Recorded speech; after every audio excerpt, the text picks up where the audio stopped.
Welcome, welcome, welcome. Welcome to Sisterhood Check-In. I am your host, Nadira Lewis. And if this is your first time watching us, make sure you click the like and share on Facebook.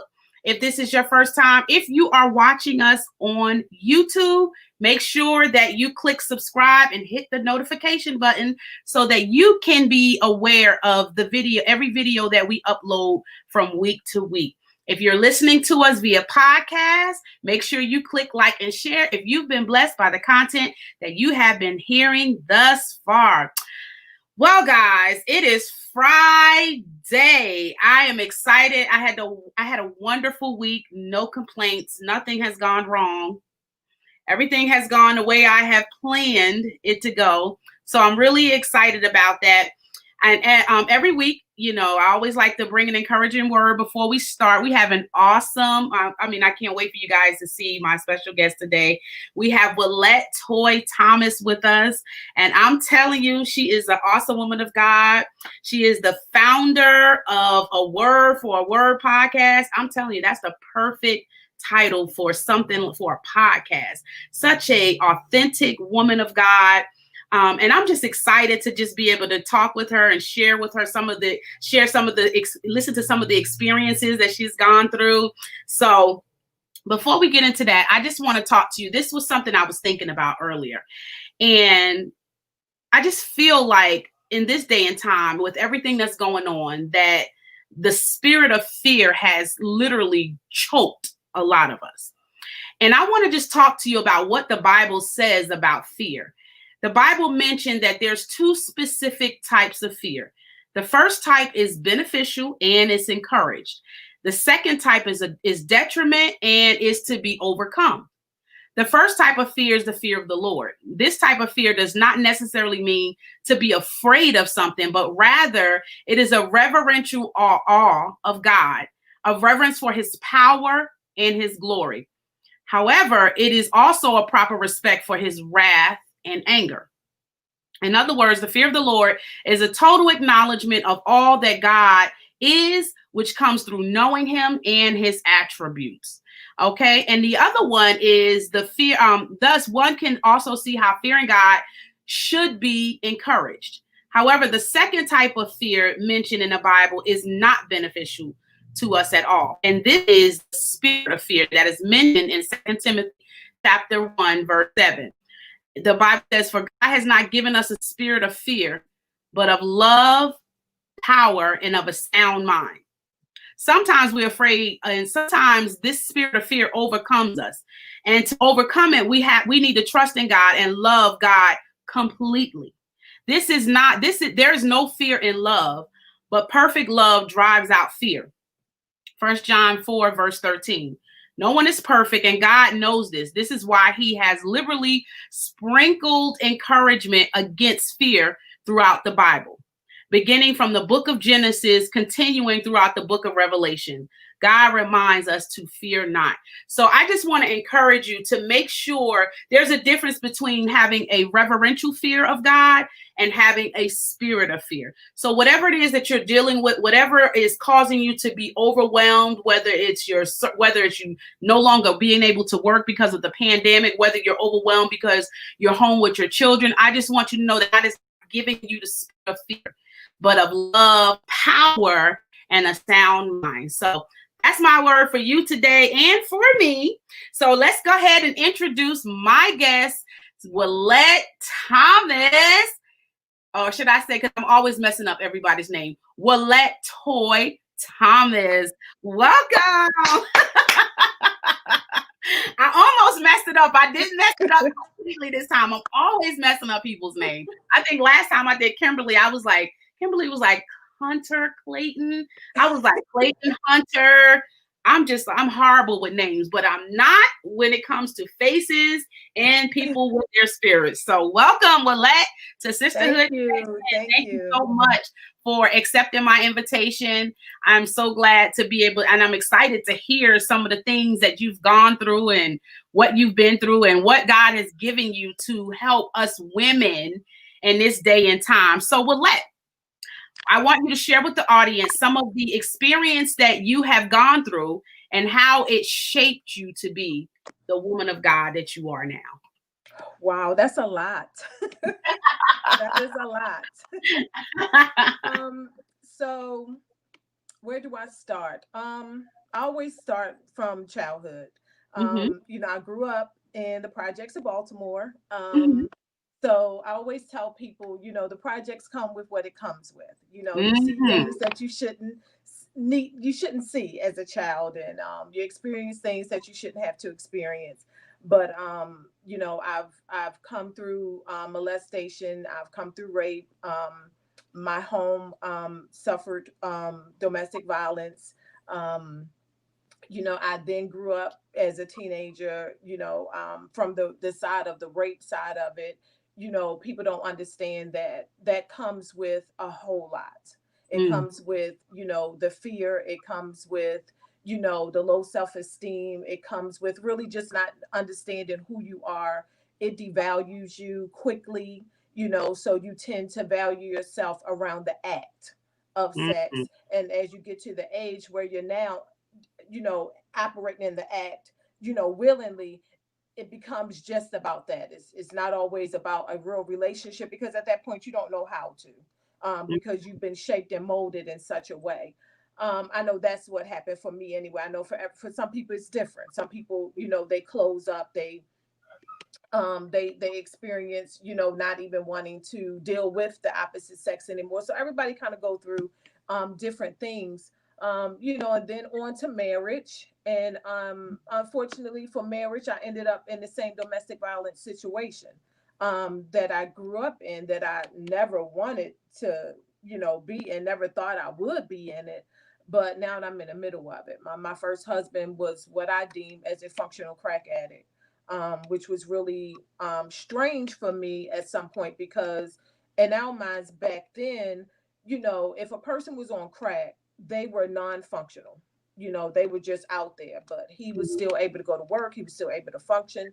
I tell Mm. everybody, I say it all the time, our marriage was, it was Cinderella, a fairy tale on one side, and Nightmare on Elm Street on the other side. When it was good, it was great, it was perfect, it was wonderful. When it wasn't, it was, a nightmare. And and everything that comes with the nightmare, the fear, the torment, the terrorizing, all that it comes with. So then that leads me to, that those years of marriage, and getting out of that marriage broken, and still, not healed from all of that. And then I get into another marriage, and I never take the time to, heal. I never take the time to grow. I never take the time to figure out who I am. And I never take the time to figure out everything I've gone through, and process that. So I'm now in another marriage, and of course, my second husband was completely different than my first husband. Of course, you're not going to marry the same, or that wasn't my pattern. I'll say that, because some women that does happen to them. They, end up marrying the same. But my pattern, I married the complete opposite. My second husband was very responsible. And we were in the church. We served in the church, but we did not have a relationship. We Mm. did not have what you would call a marriage. Outside looking in, we looked like the perfect picture. Mm. Inside, we was just existing. Mm. We weren't combative. We, wasn't a whole lot of arguing. We was just living, Mhm. and so that's pretty much, it. And then of course, you go through the ranks of church, and living, and you deal with all the things you deal. So once I came out of that marriage, I had to really now deal with me. I Mhm. had to now live with me, deal with me, Mhm. and get to the point where I could heal, where I can be whole, where I could, finally deal with the things that I had never really dealt with, and never really thought I dealt. And some things I didn't even realize I hadn't dealt with them. Some things I didn't even realize, was an issue, Mm. until, I'm now, it's just me. Mm. Mm. It's funny that you said that, because I think there's some maturity that takes place in between when you go through different relationships, or should be some maturity level that should take place. And I think when you have that time, I'm so against people jumping into one relationship and going to the next. And the reason why I stand against that is because you don't have that time to reflect. You don't have that time to really like sit back and observe and see what was different. We just are so afraid as women to be alone. And I grew up in a household where my mom, that's all I saw. One relationship to the next relationship to the next relationship. So I never seen my mom alone ever until now, you Mhm. know. And now you can't even, she's like, I don't need a relationship. I don't really want a relationship. But she's been exhausted from just relationship status that she never really had the chance to really embrace what authentic relationship or healthy relationship should look like. And that's all I can remember. So I grew up saying, I'm never going to do this. I'm never going to do that. But then I started finding myself with, repeating some of the same things that I seen my mom do, because that was my first truth. That was what I was used to. And so that started to, then it's like, once I got out of that, it was just like, you know what? I really started to find something in this personal growth, in this development. What did that look like for you in a natural sense? Like what did you do day to day in between that time from one marriage to the next? What did you do? What did healing look like to you? What was So that? from the first marriage to the second marriage, it was toxic, to be very honest. I backslid. I I just let myself be me, but me who wasn't in Christ. I just Mm, let myself be me. mhm, And I dealt with a lot of fear. And one of my biggest fears, because of my esteem, my low self esteem at that time, my biggest fear was because I had four daughters from my first marriage. And mhm, so my biggest fear was, who is going to marry me with four children? Like, mm, who is going to take on this responsibility? Who is going to do this? And so you allow yourself to get so caught up in your internal fears that you drive your decisions from that. yes, and true. and if it's not a healthy place that you're driving from, you're continuing to make bad decisions. When I married my second husband, I heard God say wait, Mm, and I didn't, because again, I was driving from my fear. After my second marriage was over, I backslid again. And and this is when now I'm starting to see, wait, this is you, baby girl. This has mhm, nothing to do with anybody else anymore. mhm, This mhm. is you. You have to stand in the face and reckon with yourself and ask yourself, what is it that causes you to leave God? Every time a Yeah. relationship is not going the way you want it to go, or it doesn't come out to be. And so bitter begin to settle in, and feelings of rejection begin to settle in. And now again, I'm in this toxic place of not making healthy decisions, and just doing things in my flesh, and thinking in my flesh, and responding in my flesh. And then I have this day where I'm like, God, I'm tired. I'm tired. I'm tired of this. This is getting me nowhere. It's not in you, so it's never going to go anywhere. So I'm just tired. And so I went through some that period of just being tired. And Mhm, then I remember the day I was standing in my bathroom, and I dropped my head for some reason. But when I looked up in the mirror, all I heard God say was, "You're worth waiting. You're worth mm. waiting for." And tears just began to roll down my face. And Wow. it was at that point that I began to say, you know what? I am worth waiting for. I don't have to do this Wow. the world's way. I don't have to do this the toxic way. I can Mm, do this trusting God. And mm, it was that day that I began now a more healthier process, a more mm, healthier journey. And that journey day to day was a fight, Nadira. It still wasn't pretty yet. It was a fight. It was a fight to mortify my flesh. It mm, was a fight to, have my mind renewed to think differently. Because when you're used to doing something for so long, that's your appetite. And Mm-hmm. so I had to now go against the grain of what I was used to doing. Not necessarily what was right. I just had to go against the grain of what I was used to doing. And so the journey began to look like that. I dealt with a lot of shame. Oh God, I dealt with a lot of shame. I was a minister. Yeah. I Yeah. dealt with a lot of shame. I was the intercessor. I was the one who, helped people go through deliverance. And now I'm in need, of that. And Yeah. so for me, so now I'm dealing with the shame. I'm dealing with, God, how could you ever use me again? God, I'm now in the ministry I was in, they're now, using me, and, I'm starting to minister. I'm back, praying and interceding and doing different things. And then it became, then of course the prophecy, the reminder prophecies, because they weren't anything I didn't know of who Yeah. I was called to be, what I was called to do. And so then it became fear of falling, fear of Mm-hmm. failure, fear Mm. of disappointing God, fear of Mm. disappointing me again. So now I'm in this kind of like holding pattern of, okay, I'll do a little or I'll do enough, Mm. but I'm still not going full fledged in it. I'm still not doing all that I know that Mm-hmm. God is calling me to do. So I'm still not fully there. And then even as far as the single side of me, so I had to learn how to date myself.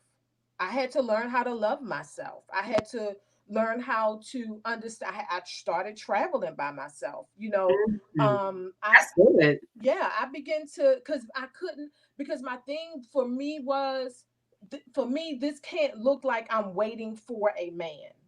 Right. Because for me that looked boring. For me that looked miserable. Yeah. And it Yeah. was like, Yeah. I gotta live. Right. I'm a whole, well, at that time probably was 50-ish. Now I'm 53. So yeah, so 'cause that was a couple of years ago. And so it's like, I'm in my 50s. I want to Mhm. live. I don't want to be on the other side. Because and you mentioned something about your mom, and that was one of the things about my mom that I was so afraid of. When my mom and my dad divorced, my mom never really got back into that dating and that love game. She didn't. And I always wanted that for her. And Yeah. as children, we did everything we could do. I mean, she got the flowers, we bought her the gifts, she went Yeah. on trips, we did all of that for her. But my mom never really got in that love game. And upon her death, that was one of my fears on the inside. I said, God, I don't want to die and not have really loved again, or Yeah. really been in that relationship. And so that was a part of my drive too, to make sure that I lived and Mm. I thrived and I was happy. Right. And so now it's even a greater place of wanting to be happy, healed, whole, before I'm in a relationship, because I don't want to put the responsibility of my happiness. I don't want to put on the responsibility of my peace. I don't want to put the responsibility of my on a man. That's not his Right. responsibility. Right. It's that's between God and I. My joy, the joy of the Lord, is, it doesn't say Right. the joy of a man or the joy for a man, the joy of a woman. It says the joy of the Lord is my strength. It says Yes. that peace that Yes. surpasses all understanding. That's from God. Mhm. That's not from Mhm. another person. And we put Right. this responsibility and this weight on Mm. another person falsely. And Right. that's not God. That's not God. And so, I want to, I say it all the time, I want to be this happy whole person that is found by a happy whole person, and we are happy and whole together. I think that's like really like important to when just stating that, because I mentioned this in a couple of podcasts. I mean, a couple of broadcasts a while ago, and I said, growing up as little girls, our desire is all of our dreams and goals is domestic driven. I want to be a wife. I want to have kids, but we never, what if we change? It's not that we shouldn't desire those things, because those are great things to desire. But what if we added to that the ability to be able to go into what I call development mode, where you research mode, where you start researching things about yourself, and you start finding out things that you like before you start connecting with other people and learning how to give all your rights to them. You learn to do everything for them. And then what happens is when that marriage ends, for whatever reason, then you're left wondering, what happened to me? Who am I? Right. And that was what happened to me. I defined in my first marriage, I was young, 16 years old, when I met my first husband. So he was much older than me. So he was teaching me things. I was learning relationship from being around him, and the way he was, his way of teaching me was based on what he knew. Mm-hmm. So here we are creating a marriage based on dysfunction, and not really, and really out of pressure, because we had already got kids, and it was like, look, we're gonna have to, it was the desire to fill in the blanks and to dot the dots and to cross the T's.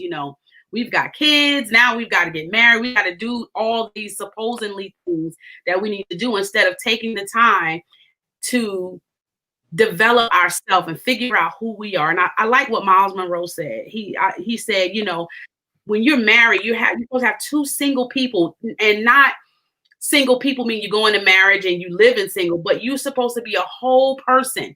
That means that you are a whole person coming to a whole marriage. And like you said, you're both whole. So you're not putting so much pressure on the other person to define you or to validate you. I always say validation is for parking. We look so, when we don't take the time to develop emotionally. And that's really what it is. When we don't develop emotionally, we become like this. We just become stagnant. It's almost like how they have when you're short and you don't grow anymore, and you have that you have that dysfunction in your body, and you can't grow past a certain height, and then it's just the same way emotionally. Sometimes we're stunned in our emotions. We're stunned. We're like in our growth maturely, especially when it comes to relationships. I know for me, after when I divorced my first husband, when I got married to the second husband, there was so many things I didn't realize I didn't even know about myself. Wow. And he didn't even, and it was amazing because my definition of a good relationship was what I saw. Everybody looking perfect. Everybody looking like not really understanding, and for me, it's like almost like once you've been in a bad relationship, you are automatically looking like, yeah, that looks like this, but yeah, they're going through heck back there. I know what that's like to have that formality look like we good, but really you're like, oh gosh, wonder what they have to go through to be at that point to where they have to look, like they're on one accord. But I think for me, I realized I didn't know myself as much as I thought. And as I started to research and started to develop emotionally, understanding what love looks like, what it should look like, I learned that alone.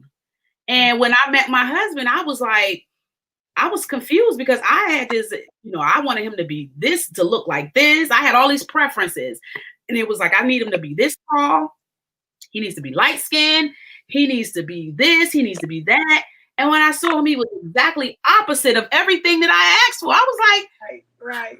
In the world. So it was like we were talking. It was just like, I don't know if this is gonna work out because he's too short. I don't know about that. But it was amazing because he was so mature emotionally that it's just like his very presence. I used to be like, man, he got too much God in him. I feel like he's looking through my soul. Like I can't even be myself. I'm afraid that he gonna rebuke me or something. But he was so, I think God used him to teach me what love should look like. And it's funny because I'm writing a book about him, and it's going to be called The Measure of a Man. And I'm going to talk about the things that I've learned in that relationship. And it helped me in my journey now being single. Because now, even though I've only had him that short 5 years, I can't even tell you how much stuff I learned. We decided that, you know what, we did this wrong the first time. This time, these are things we're not going to do. We were intentional. about how we handled our heart arguments. We were intentional about how we felt about certain things and how we were going to deal with it. If we disagreed.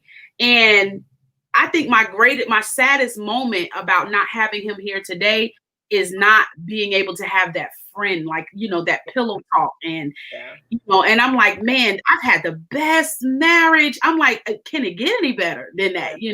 But it was to show me, it prepared me for the time that I'm in now. And I have went through a total transformation since that time frame, where I've taken this time to really develop emotionally, physically, spiritually. And I wanted to make sure that how you felt, that when you go into marriage, you already know the bar has been set. The expectation has been set. So now I'm not feeling like, I gotta have with that what's that song back in the day? What was that song? I heard it the other day on the radio. And he was like, I got a man. You got a what? How long you had that problem? Right. He's like, what your man got to do with me? So it's like with me, I have, it shows externally because of all the things that are happening internally. And you're right. Happiness, when you find out that, whoa, I'm figuring out, I realized that my sister-in-law said to me, you've spent all this time doing this. Now you get to find out some things that you like to do. Because to me, I thought healthy marriage means doing everything they want you to do. Yes. And as long as I do what they want me to do, then I'm going to have a happy marriage, and not realizing the balance of that. What was that like for you in your marriage, in your relationships? How did that affect you? You got to realize both of my marriages were not functioning properly. So it wasn't a matter of, for me in the first marriage, it was, how can I keep the peace? How can I keep you from wanting to binge? How can I keep you from, not taking this paycheck? Because remember, like I said earlier, it was a fairy tale and it was Nightmare on Elm Street. So when it was good, I'm trying to figure out, what do I do, or what do I don't do, or how do I look, or how do I not look, or what do to make sure that you don't go binge again, because we somehow take those things onto ourselves when we should not. Should not. And so that's what the first marriage looked like. The second marriage, it more so was, as long as we weren't arguing, as long as we weren't, combative with each other, we're peaceful, we're good, and you got to realize at this point too, the girls are older, the children are older, so I'm functioning with the children and busy in church, and work, and he's functioning with what he was doing with church. So we was like, literally, we was existing. We were existing. But I want to go back to something you said, if we have time for that. You talked about the little girl who dreams of the fairy tale. I wasn't that little girl. I wasn't the little girl that dreamed of the prince in shining armor coming to get me, and the marriage and the house and the children. That wasn't me. I was the little girl who didn't want any of that. Wow. Like absolutely none of that. I wanted to be, so my grandparents live in New York. And so I spent my summers in New York. And I'm seeing the high rise and the pretty clothes and the pretty cars and all of that. That's what I wanted. I wanted the penthouse. Didn't know what it cost. Didn't know, what the cost was. But that's what I wanted. I didn't want the house. I didn't want the picket fence. I didn't want I didn't want any of that. So then you become the woman now, the little girl who wanted this, but now you have this. So it's a different effect, because now it's like, I didn't even ask for all of this. And now look what is dishing me out. And so again, it shapes your mindset to say, again, it shapes your mindset to bitter. Yeah. It shapes you in a place to say, I didn't even want all of this. And now I have it, and it's a nightmare. Yeah. What do you do with that? And so again, we're processing, because like you said earlier, we're processing through life, and we never know who we are. Right. We never get that. Nobody ever stops us to say, what do you want? What do you need? What are you feeling? What are you, even when even when I was raped actually in my sleep. I literally woke up to somebody, Wow. tying me up and putting a knife to my neck and, all of that. So, and putting a pillowcase over my head. So that's how I woke up to that. I woke up out of a sleep to that. Wow. So n- my mom took me to see a counselor because that's what you do. Because I had to go to the hospital, and then you have to have counseling and all of that. And the counselor, she just kept asking. I thank God for therapists. Now my daughter's a therapist, and I thank God that we have so evolved. But Yeah. she kept asking me. She said, "So tell me what happened." I'll tell her what happened. So we'll talk through that. Then I come back. She said, "Well, tell me what happened." And in my mind, as a little girl, I'm like, "Did I not ought to do this already?" You know, Wow. right? And so it was like by the third time, she wanted me to tell her what happened again. I stormed out of there. I screamed at my mom, which we don't do that. But Yeah. I was in distress, so she let me Yeah. ride on that one. I screamed at my mom. I said, "I'm never coming back here again." So I never went through counseling. I Mm. never processed those feelings. I never had anybody say, "Well, how did that really make you feel? Well, what are you thinking? How are you?" So I never had that. And my mom, of course, my mom, she didn't really know how. I mean, she wasn't a counselor. She didn't Yeah. know how to, at that time, she didn't know how to process me through that. I don't fault her for that. She just didn't Right. know how to. So, Right. we're shaped and we're molded and in from situations, from circumstances, from how we were raised, where we were raised, Mhm. and we grow up and we have this thought, this is what I want my life to look like, this is what I don't want it to look like, and it always seems to be the opposite. And then Mm. we have to figure out how to navigate through that. And sometimes that navigation isn't always a pretty process Mm. until, and I'm going to say that, until we finally get ourselves in God. And Yeah. then we can really start to navigate and understand who we are. And I will even go on record to say you will never fully know who you are until you're in Christ. Mm. I That agree. really authentic Hmm. part of you, that part of you that, because again, only God can raise up those things in you to remind you, how did to have to be sitting in prayer and allow myself to process how I felt through a situation, and how is the most beautiful thing in the It is. world. Mm. The most beautiful thing in the world, to allow me to be weak, to allow me to cry, to allow me to say that hurt so bad, to allow, and then after it's all said and done, it's just washed away. And Mm. healing is the most beautiful thing. But we got to allow ourselves to do that. Wow. That's pretty awesome. We're going to take a quick break, and our next segment, I want to talk to you about you've experienced some loss pretty recently, and Mhm. I wanted us to talk about that. Um, but we'll be back. We are here with my special guest, Willette Thomas. Make sure you guys stay tuned. If you have any questions that you want to ask Willette or I, make sure you put them in the comments, and we will get to you at the end of the segment. So let's go ahead and go into our first commercial. We'll see you in 30 seconds.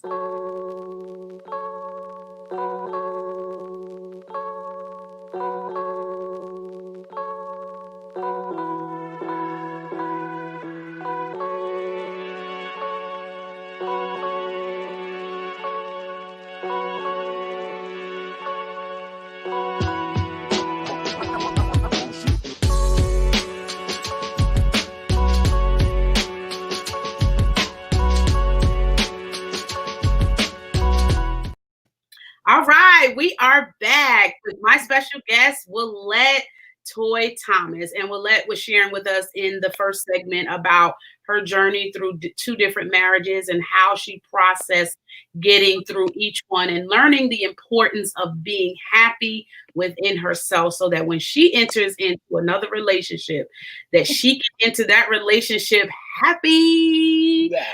so is her mate. So Willette, now I've watched you on Facebook and I've watched your family experience a really difficult time. And I sympathize. I've never gotten a chance to tell you personally. I totally sympathize with you because I understand. I know that feeling of being able to lose somebody so close, so tragically and without notice. What was that time frame? What was that like for you? It was horrible. It was absolutely horrible. Um, for let me go back a little bit. When my mom passed, um, my mom was sick. She had cancer, Mhm, so we processed ourselves through that. And mhm. my mom gave us instructions. She told us to continue the family holiday dinners. She Wow. told to continue the traveling together, and that's what we did. We got Wow. away from the Sunday dinners a little bit, but we continued the holiday dinners, and we continued to get together for birthdays. And do you think we were really close? And it wasn't just Mm, it was myself, my brother, my sister, spouses, children, grandchildren. It wasn't just the adults or anything. And um and for me, growing up, it was always my brother. My brother mm, was my brother was that constant for me. He was that protector for me. He was that one that that he was that wisdom for me at that time. I mean, he was everything for me.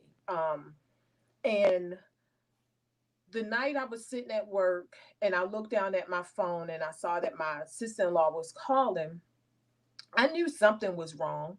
Because it's in the wee. I was working the third shift, so it was 11 to 7, and so it's in the wee hours of the morning. So I knew something was wrong. God knows I did not know that's what it was. And mm. so I answered the phone and I hear her literally screaming from her soul. And all I could ask her is, like what's wrong? What's wrong? And finally the chaplain got on the phone. She didn't know who I was. She gets on the phone and she says, "I'm so sorry." She's trying to tell you her brother. She says, "I'm trying." She's trying to tell you her husband died in a car accident. Mm, And I'm like, wait, if it's her husband, mm, it's my brother. mm, And at this point, I'm like, "Ma'am," I said, "are you trying to tell me that my brother?" And all I remember so clearly before I could even finish the sentence, I remember so clearly her saying, "Oh my God," because she didn't realize who I was.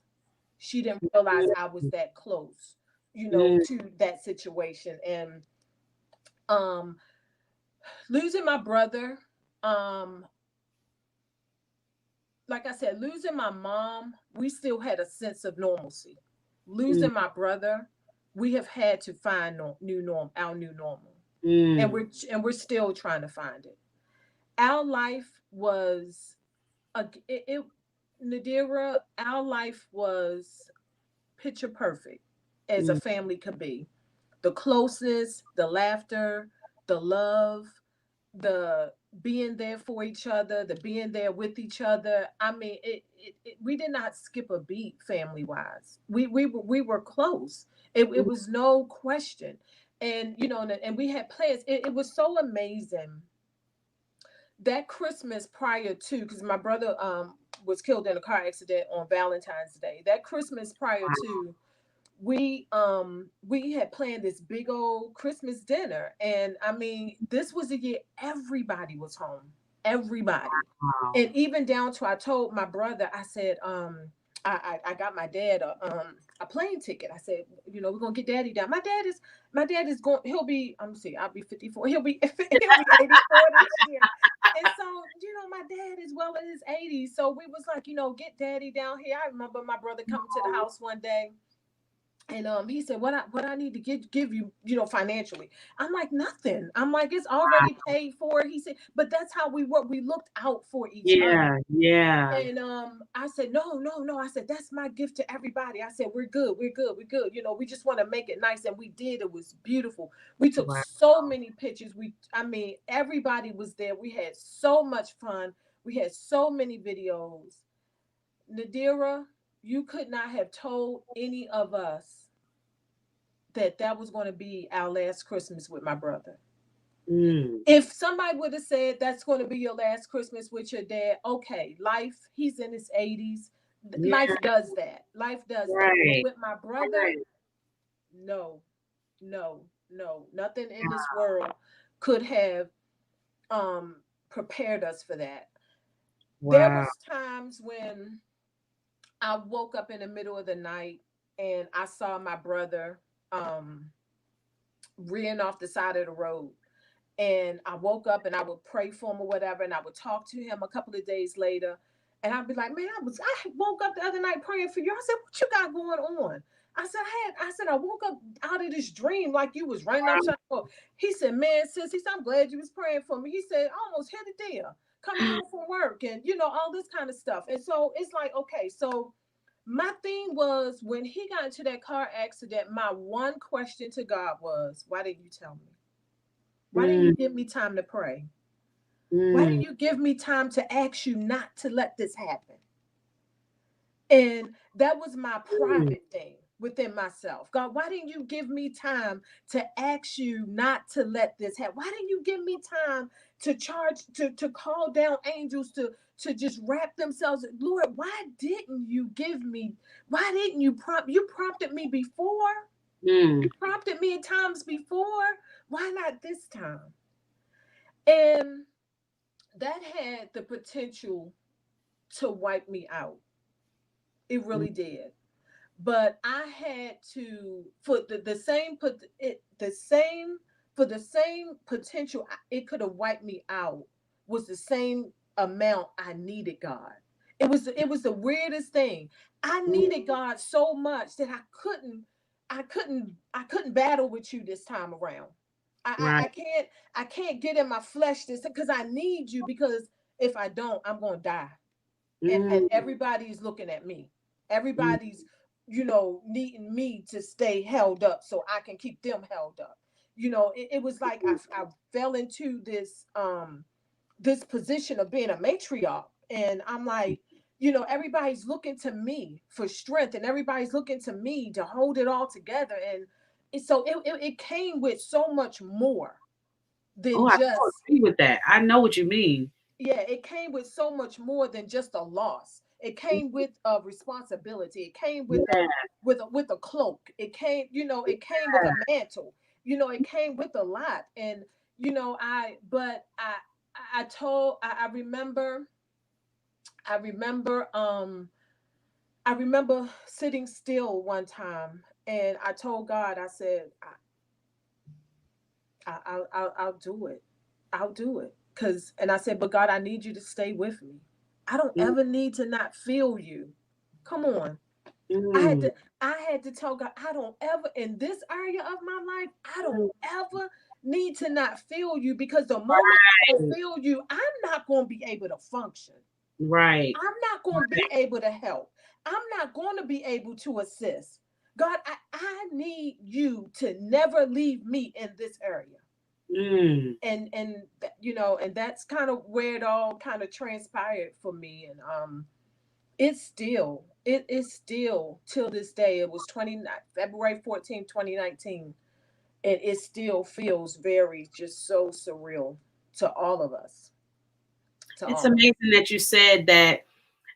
To me, when I hear people say or speak the same language in terms of understanding what happens in the mind and in your spirit when you go through a loss like that, and yeah, you grieve the loss of, you miss them, but it does something else that it's almost like you're grieving, but yet you're exploring this silent understanding of the sovereignty of God, and trying to learn how to adapt in that new feeling or shift that you feel. And it's hard to explain, it's hard to interpret. It's just almost like you said, you just get to the point where you're like, okay, God, I just don't need you to leave me, because this may cause me to walk in certain areas that I may have not even walked in any other time.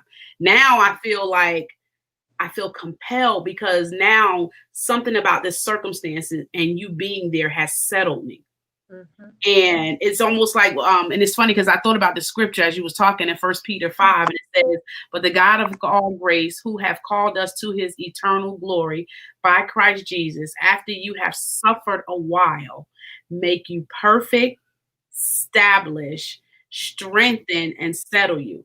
And I thought that I feel like that was exactly how I felt. I felt like when I went through my loss with my husband, I was the exact same way, the exact same words.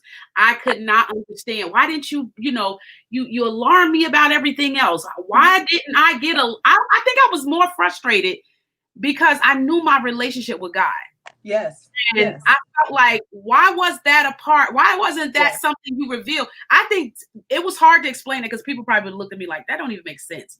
But Mm-mm. to me, I have such a relationship with God. It was personal, and it is personal. Mhm. So I didn't understand how I was not. It was like, okay, God, you couldn't give me that so I can pray, Right. And it was funny because the night that it happened, when I felt something coming, something was shifting. I didn't know what it was. I didn't know how to explain it. I just felt like the atmosphere was different. Something was going to take place. I just did not know to what extreme it was going to be. And when it happened, I remember thinking, why didn't you tell me? Yeah. Why am I, as I felt like, it's almost like I heard you say in another broadcast, you were going to do a dialogue. What goes in the person, what goes in the mind, that would be Mhm. excellent. Mhm. I think that would be great because that's exactly what happened. It was a dialogue with God. Like, Yeah. why didn't you let me know that? Our phone stopped working that day. We talked every night. We were running a paper route. And I was like, of all the nights, this is the night I could not get in touch with him. And I tell you, Willette, I've called T-Mobile 1,000 times. They wouldn't take my debit card. I called the bank. They said, there's nothing wrong with your debit card. And at that time, it taught me to pay attention for some people, it might seem like that's just too analytical. But for me, in that moment where I was trying to force things to take place and it wasn't happening, it caused me to slow down and say, okay, you know what? Where before I would have been impatient and would have had a fit going off on people. But at that time, it was like, why is this does not make sense? And at one point, I started to feel like I was disappointed that God didn't reveal that to me. And I started to doubt even believing in, I started to like, it was like difficult for me to plan my life and to walk Mhm. in faith in certain areas because I felt like it's not going to matter anyway. He's going to do what he want to do anyway. So I started to not really plan anything. It was like, I'm not going to do anything. Because I felt it was like this fear of reverence. Like, you know what? You're really not in control of your life, Mhm. and that he is ultimately, man plans his way, but God orders his steps. And it was like so surreal to me. And it was like, I think in the first moments, I was just trying to figure out what happened in my walk, God, that you wouldn't reveal that to me. Yeah. Why wouldn't you share that with me? Why wouldn't you give me a heads up to prepare me? But it also taught me that not to take my relationship with God for granted, and that you can never get too used to him. Yeah. So I started to learn that, wow, you think you really know God until something happens, and then you realize just because you know a little bit about this, that doesn't mean that changes the sovereignty of who he really is. Mhm. And that your relationship, as you begin to grow and develop in your walk with God, there are going to be some things that change. Now I understand how David felt. Now I can sit back and be like, man, you know, why did this happen? Why didn't you tell me? But so I definitely relate to that so much. My next thing I want to ask you, you started a ministry called I'm Worth the Wait. Mhm. How has all of this, has it kind of shifted the way you wait? Has it kind of shifted, like, because I think circumstances, you can plan things and how you want things to go, but I think sometimes when something happens in our life, it catapults us to a place to where we just, I don't know, it's just like we have a different, what should I say, a different, how did I want to put it, motivation for why we do what we do. Yeah. How was that like? What was that like for you? So for me, it became a trickle effect. We went through that period too, and I think my daughters went through it a lot more. Well, I think the second generation went through it a lot more than I did. Me and my sister and I did. Um, they went through this thing where, it's like we can't trust that anybody is going to be here today, tomorrow, or next Mhm, week, next year, kind of thing. mhm, mhm, But we've had to process through that. For me, it was more so, okay, I can't trust that I'm going to be here today, tomorrow. And God, I haven't done everything you told me to do. mm, I mm, haven't, my hands haven't placed, I haven't placed my hands on everything you told me to do. So then for me, it became this thing of, God, I got to do what you told me to do. I have to get into position. I have to realign myself to start doing what you told me to do. I'm Worth the Wait really was birthed prior to my brother. mhm. I Oh, just hadn't launched anything. mm, I'm Worth the Wait came the day I looked in the mirror and God told me I was worth waiting for. mm.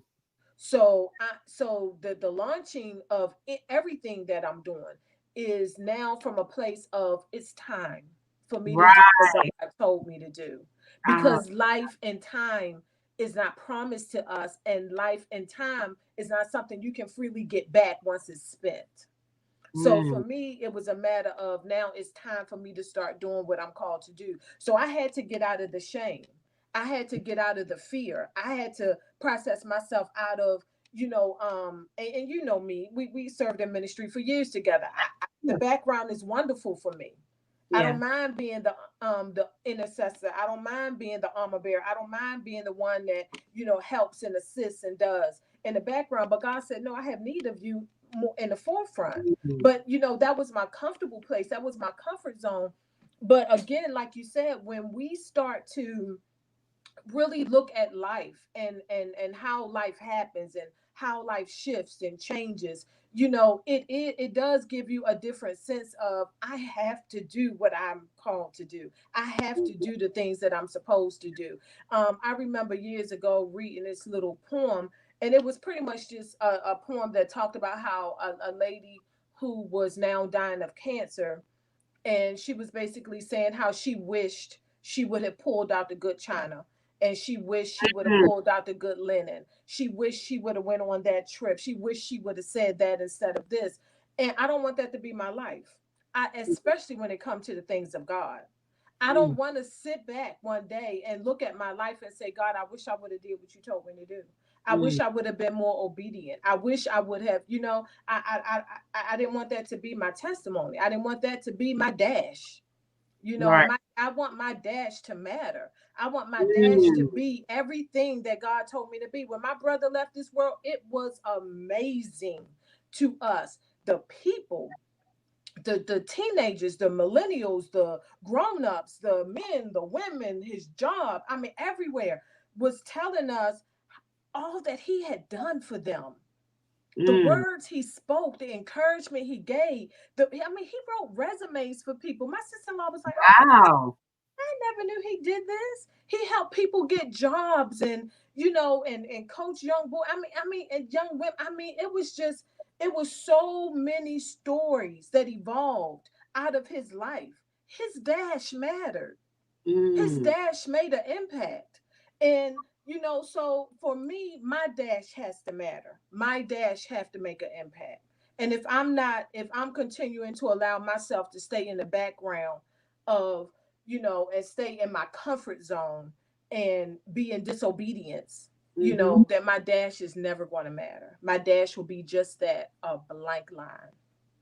I think there's a level of comfort that comes when it's just you and God. Sort of like David. David was good. As long as he was tending to the sheep and he was good. He was comfortable. And I think in this season, God is taking a lot of people and causing stuff to happen and shaking people. It's almost like I heard somebody say this one day, and they said how the earth is travailing, for Mm. the sons of God. And it's almost like he's shaking stuff up. Like, okay, I got you over here in the corner, you over here behind there. Let me shake and let me bring these people to, and it's not that you have, like, even with this, I didn't even know I was going to even be doing this, Right. I was good, sort of like you. I was good in my own little world, my own little bubble of, with just me and my own little bubble. And to me, I didn't want the exposure of, I didn't want to share my intimate relationship. I felt like that was mine. That was the only thing that I had. I felt like everybody else knew everything that happened in my life. That was the one thing I had that nobody, that nobody can, that it was just me and God, But what I realized is when I started to see different things happen around me and I started to experience certain things, I realized how precious it was to be able to have a relationship with God like that, and how it's an honor to be in a position to be able to share that with other people and to help people understand the importance of living from the inside out. Because we live externally. Everything has to look a certain way. We have to be a certain way, that all of our happiness is based on what we see externally. And what I'm starting to see now is that people are longing for the thing that we held privately. They're starting to, life is starting to cause them to realize what's important. Yes. And start to shift their mindset on what they consider to be happy. I did a little video, and I probably posted within a week or so, but it was like, I do these little things with moments of wisdom. It's like just different things that just come that I'm thinking and pondering about, and I just share it. And I thought about, in the aspects of happiness, and I was listening to different, like, I think it was like Red Table Talk, and they were talking about, Jada Pinkett was talking about, expressing, how she was she was unhappy and how she had to go find what made her happy. And people don't understand and that's, I think, what Miles Monroe was talking about, being in that single mode, being able to explore who you are so that you can know your relevance, to know who you are and why you were created. Because once you know who you are and why you were created, then you start to live a life more. Life starts to calm down. It's not as complicated.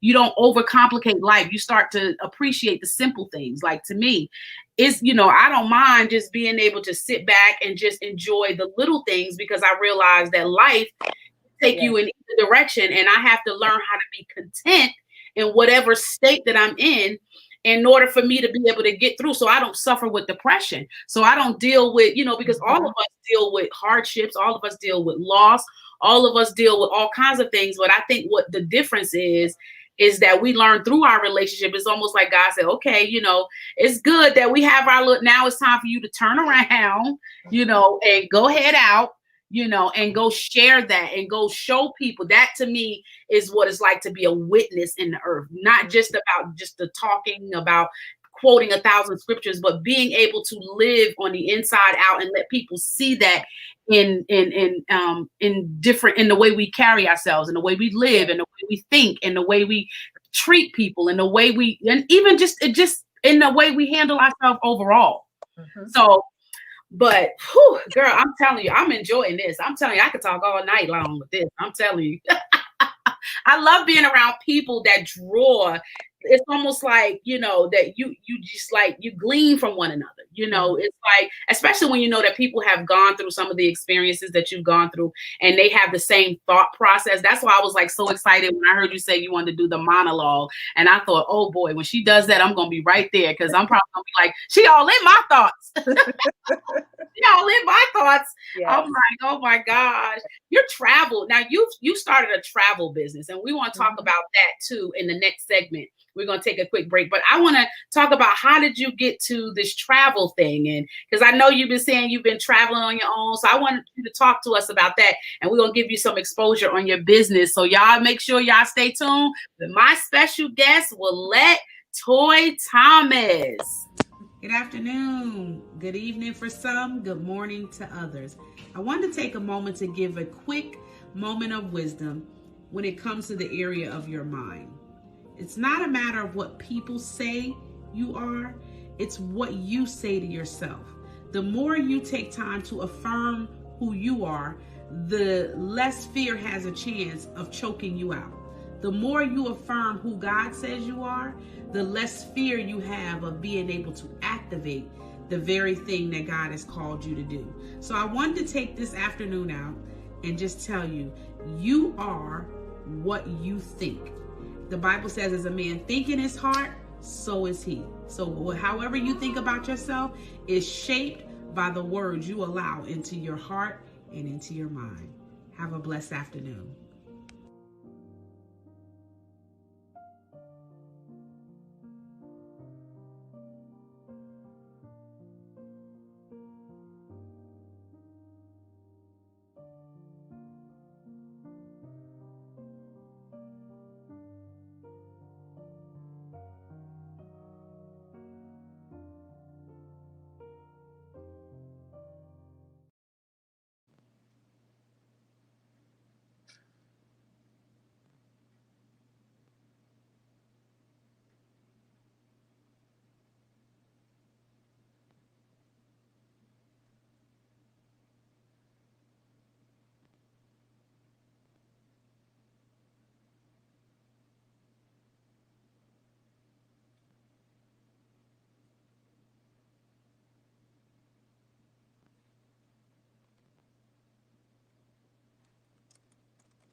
Okay, we are back.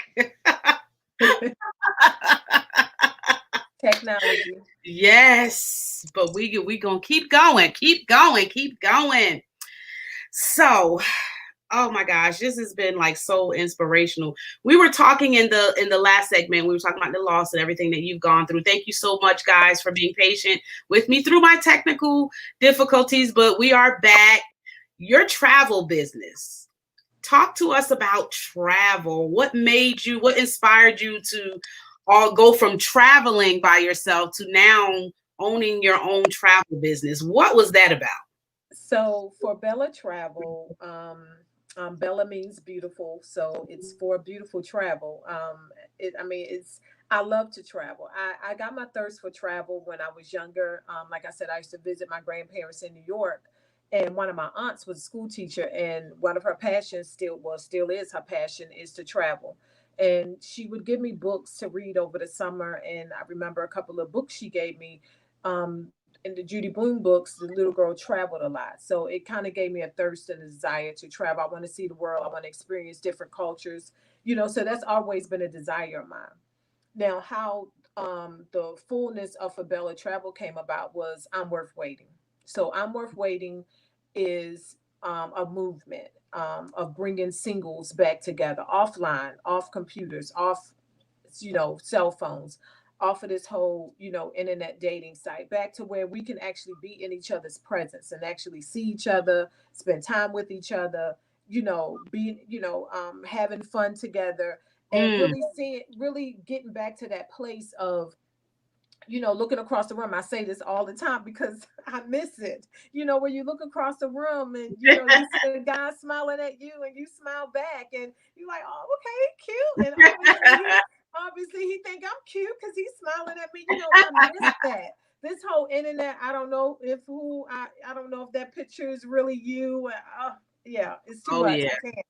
So oh for yeah. Bella Travel, was is basically is going to also be a part of I'm Worth Waiting because I do want to start planning some trips and Mhm. have some opportunities for other singles to start going on trips together and doing different things together and getting out of the four walls of their house. We have a lot of beautiful, Mhm.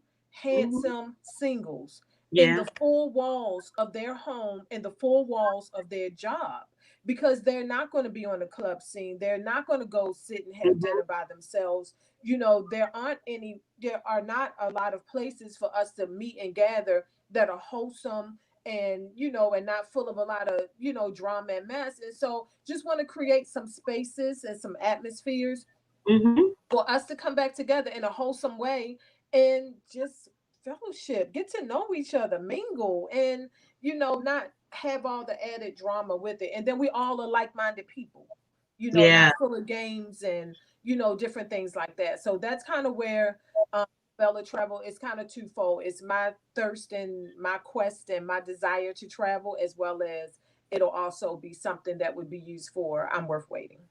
And you can make money. Let's not forget that. Yeah, We exactly. enjoy the fruits of our labor. Exactly. Exactly. Yeah, I can't wait until this whole thing over because that's something that I Yes. want to do. I want to be able to I think there's so many sides to being single that we tend to not really put a lot of emphasis on. That you do have the liberty to go and come when you want, and that you do have the liberty, you have the time to reflect and to work on some things that that people may not see, that you deal with privately, that you have that time to be able to work on you so that at time and a little bit of exposure to different types of people outside of your comfort zone. We're so used to dating people. I think somebody should do like a class on just like how to date like after, when you get older, because when you get older now, especially like what you said in the dating scene, everybody, I think people are so insecure. They don't know who they are. So they do catfish because they don't want you. They don't know what you're going to think. You might want to be tall, dark, and handsome, and I might be short, fat, and stubby, but have a beautiful heart. But Right. it's just that people are not comfortable with being themselves because the way society has put so much emphasis on beauty looking like, this, or a handsome, strong man looking like this, instead of us teaching each other how to be authentic with one another. And I think the more authentic you are, you attract authentic people to you. And then you start to realize, I did that with my second husband. I was definitely not somebody I would have picked out on the street and said, this is who I want to be with. But me being authentic, allowing my experiences to reshape my thinking about a whole lot of things, caused us to intertwine. I mean, I was in one place and he was in another place. How we would have met was, we met from somebody a mutual friend that lived in another state. And so, but I'm grateful that now I don't limit myself to, I just want this. Preferences are good in its place, but it shouldn't be the defining factor on whether or not this relationship is going to be healthy or not. And I talked about that with one of my other friends who's an author, and wrote about, how to be undumpable, and talked about the importance of, how they think now, being that they're 50 and older, they think differently because they've been divorced. The wife done took half the income. Mm-hmm. So now they trying to figure out, do I want to get married again? Because I only got half the income left, and now you might come and take other half. And I ain't gonna have nothing. So it's like, men are definitely the way I've noticed in my own personal journey, that men are older, they are definitely dealing with the dating scene a lot different because of their past experiences. So I think that'll be good to have some sort of travel, get a little bit of exposure to other cultures, other type of people that we don't even present ourselves to, because we're so used to dating this type of person. And I'm not talking about necessarily a color, but a type. Some people have a type. You always see them attracting the same type of men. Mm-hmm. Even they could be different races, but the same type of men, the same type of women, and not taking a chance to figure out, what is it about me that I'm attracted? What is it that I need to change about who I am, so I'm not attracting the same trauma type relationships over and over again. So we have opened up. We are here talking. For those of you that have joined back with us, we have Willette comments with us, and she has been giving us some awesome stuff. I'm telling you, she's been just giving us all kinds of stuff to eat. So you guys, make sure you go to her. Go to her website, where she has a word for word podcast. I put it in a bit.ly form because it was just very long.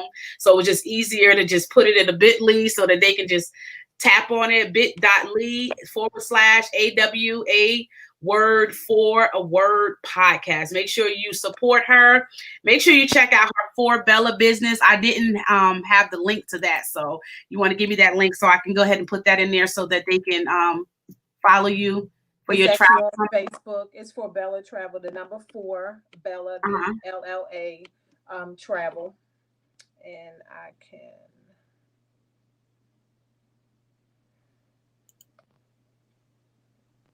If they just go at For Bella Travel.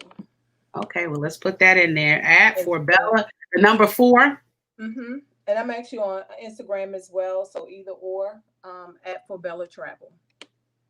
All right. Well, you guys have heard it. Instagram with the same handle also. Mm-hmm. All right. So make sure you guys support her. And because, we in the business for travel, but we also like the green that comes with it too. For Bella Travel on Facebook and Instagram. Willette, thank you so much for accepting my invitation. I've really, really had an awesome time with you. I've learned so much more. I mean, we've known each other for years, but we're sitting on opposite sides of the table in a whole different atmosphere. Yes. I feel like I've gotten to know you a lot better than I have been, a little bit more up close and personal. Yes. And I really thank God for you. I thank God for your journey and the things that you learned and had and allowed yourself to be open to share that with us. Because like I said, sometimes we go through different things in our life, and we get used to, being to ourselves, and it's not always easy to share, our intimate times with God, because it brings exposure. It makes us feel vulnerable. So I'm grateful that you took the time to really open up your life and share some of the things that you've gone through. You guys, I thank you for all my Sisterhood check-in supporters. If you guys, I also want to let you know, if you guys have a testimony that you want to share here on the broadcast, make sure you inbox me on Facebook Facebook and Instagram at Woman of Prov, and we will go through your story, and then maybe you can be next sitting on in the virtual chair sharing your story.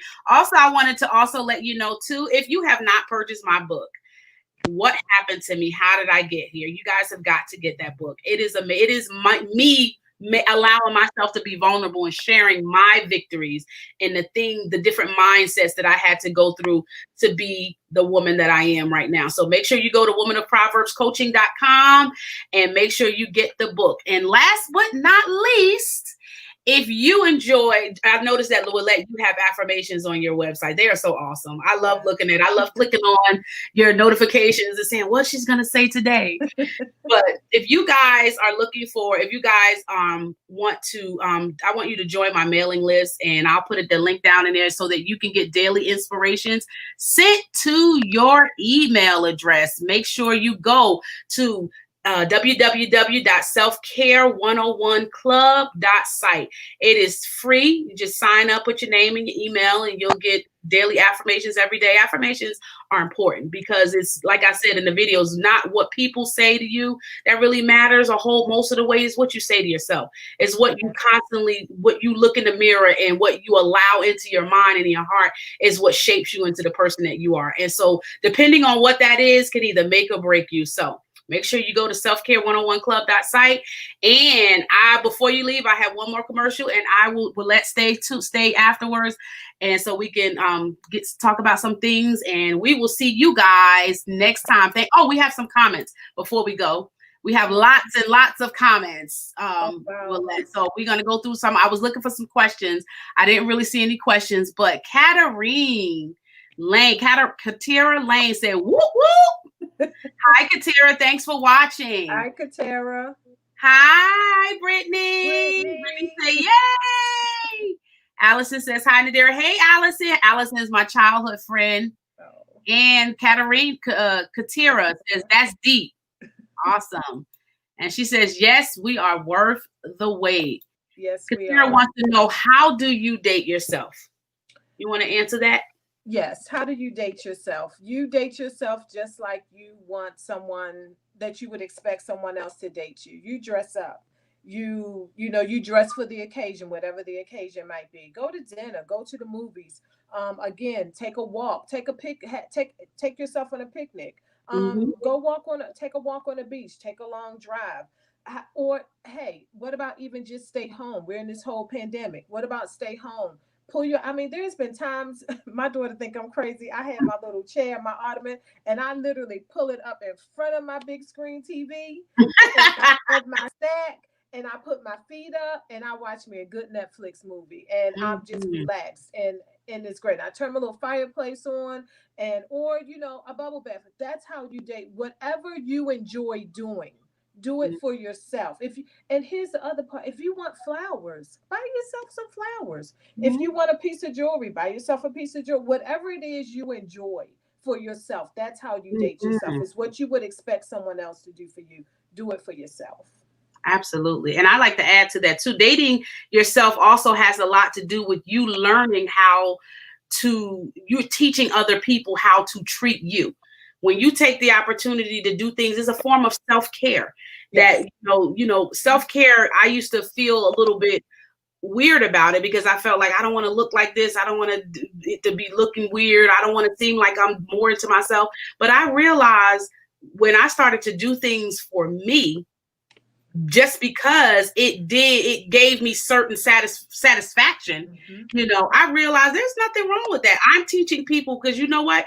How you treat yourself is how you teach people how to treat you. If you just allow yourself, and it's funny because I know, sometimes I get dressed and I just put on makeup and get my hair done, and I don't go nowhere. And sometimes one of my friends said to me, well, why do you do that? It's just like a waste of makeup to do that. To me, it's a waste to you. It's not a waste to me, because I like to get up with the mindset of, you know what? There's days I just don't feel like it, but then there's days I'm just like, you know what, girl, you could get yourself together. Mm-hmm. This is what you're doing for you. You like to look good for you, not because you're trying to impress anybody. It's because I like how I feel. Yes. I like the mindset that comes with me taking care of me. Yes. So Sister Audrey Hurd says, good evening, sisters. Hey, Audrey. And Katira said, authentic living with God. Yes, absolutely. Amina Ravenel says, amen. And she says, that's real. Audrey says, thanks for sharing. And she says, death has a way of pushing us to our destiny. Don't we all know that? Yes, it does. Don't we know that? And it says all of creation, she says, all of creation groans and waits for the manifestation of the sons of God. That is so true. And our last comment, she says, hashtag following.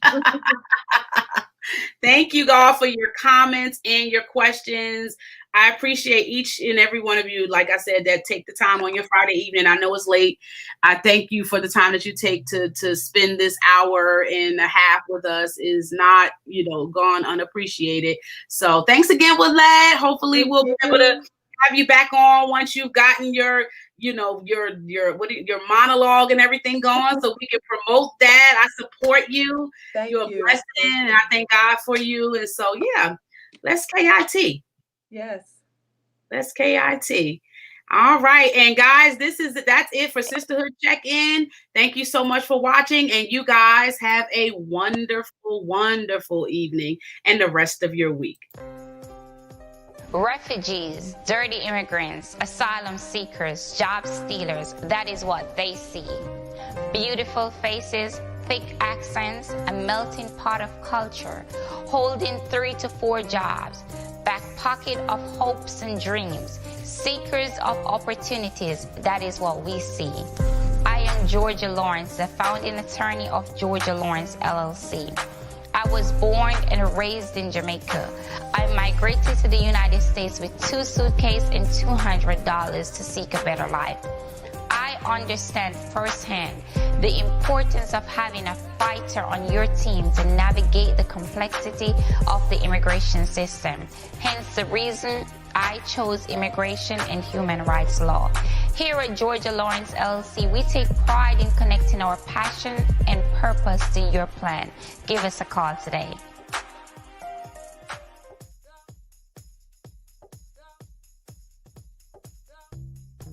What's going on, guys? It's Daily Trades with Chris here. I'm hosting a 7-day webinar for you to understand how to trade the stock market, futures market, and the Forex market.